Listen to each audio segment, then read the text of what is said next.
know how many continents there are? No. Who fought in the Civil War? I don't know. You know what 3 times 3 times 3 is? No. Who the president was before Trump? No. The average individual today spends around 7 hours a day on the internet, with almost 3 of those hours spent on social media. The latest figures suggest that by the end of this year alone, we will have spent upwards of 12.5 trillion hours online. The effects of a society that's terminally online are starting to show. Debate and discussion are dead, replaced with Twitter threads. Political discourse reads like a Reddit forum. In a world with information available at our fingertips, the average person is becoming more and more uninformed, opting to read clickbait headlines that distort our view of the world and of each other. This begs the question, is social media making us dumber? This is Eric Franson, professor of computer science at KTH University. His research focuses on short-term memory and methods of neurological impairment. He says that a brain exposed to a typical session of social media browsing can easily become hobbled by information overload. The problem begins in a system of the brain known as working memory. Working memory enables us to filter out information and find what we need in the communication, but it's also a limited resource. At any given time, the working memory can carry up to 3 or 4 items, and when you try to store many things in your working memory, you get less good at processing information. The constant distractions we're experiencing make it impossible to work or study. Take for instance the average TikTok session, where videos are typically under a minute long. Users scroll through hundreds of videos, destroying their short-term memory, which can only focus on a handful of items at a time. Imagine this issue compounded over weeks, months, and years, chipping away at our brain's capacity to process information, making us a shell of our former selves. And the results are finally starting to show on a societal scale. You know what country we gained our independence from? France? Yes. $1. How many cents are $1? Yeah. 1, 5, 10, 20, 50, 100, 6. How many people are on Earth? I have no idea. Around how many, if you had to guess? Couple trillion? They used to say you're an average of the 5 people you surround yourself with. That saying is outdated. Social media is now what you spend the most time with, and it's influencing how we think on a massive scale. They don't call them social media influencers for no reason, do they? So this begs the question, how exactly does it influence us? As human beings, we require observation of our surroundings to build mental models and understand the world around us. Therefore, whoever owns what we see owns what we think.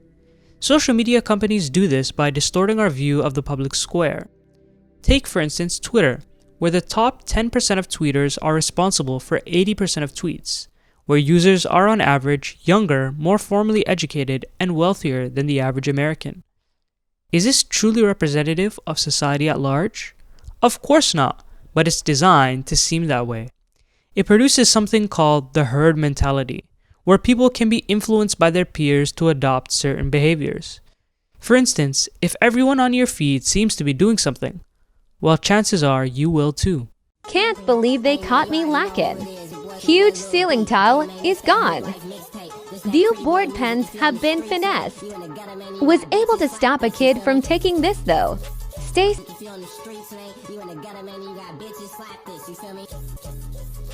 This was the Devious Licks trend, which caused pandemonium over schools in the US. Students began stealing from their school and posting it under the hashtag Devious Licks, amassing millions of views. The algorithm pushed this because its main purpose is to increase engagement and keep you on the app. Millions of dollars worth of property damage later, and after rounds of negative publicity, TikTok finally removed the hashtag, but the damage was done. This proves that millions of people can be pushed to do something just by having it show up repeatedly in their feeds. No wonder why we are losing the ability to be creative and critically think.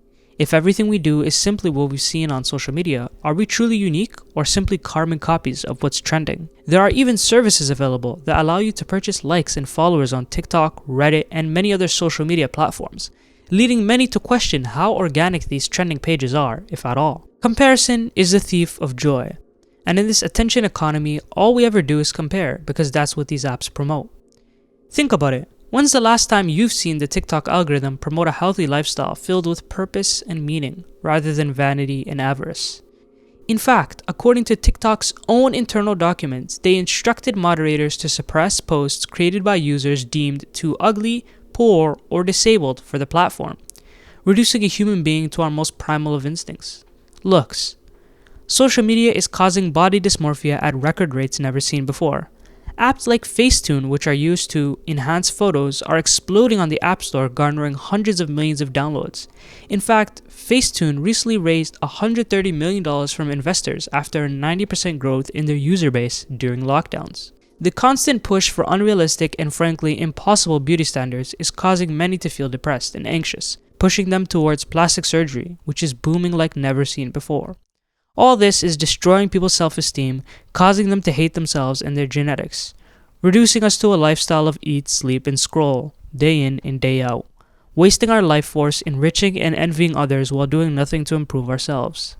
Imagine a life without social media, a life filled with purpose and meaning, a life where we're free from the constant competition and envy, a life that we can have simply by turning off our screens and returning to the way we've always lived.